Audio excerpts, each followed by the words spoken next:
right, gentlemen. I think we have time for one question each. Ken, let's start with you. How can RWI and environmental insurance work together when structuring insurance for a transaction?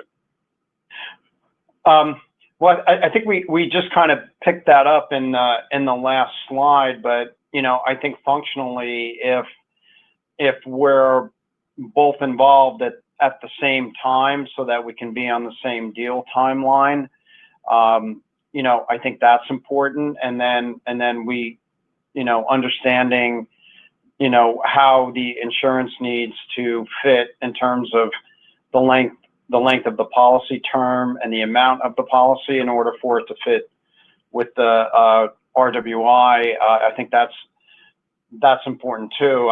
So I think the best way, is to have both sort of working in tandem. And in fact, we do work together, and I can think of a recent one where Phil's team brought us in to look at providing an environmental insurance policy to do exactly what we were just talking about.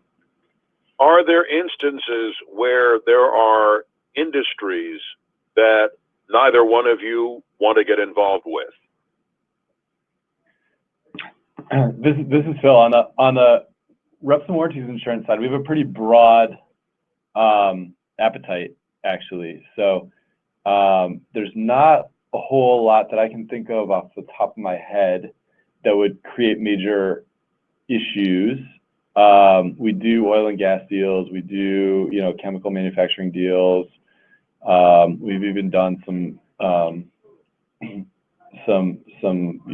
nuclear related deals. Asbestos is something that's just sort of, I think, insurance industry wide, something that isn't that appealing.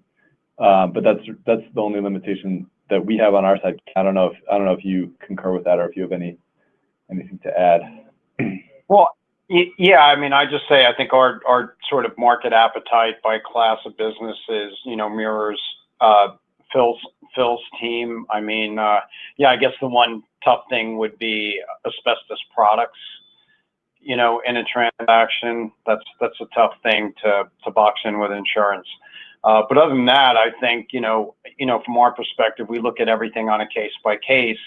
There may be some industries that 9 times out of 10 it might not measure up, but there may be the one time it does because of the quality of the due diligence and maybe some other factors. So I think we're very closely aligned in that respect as well.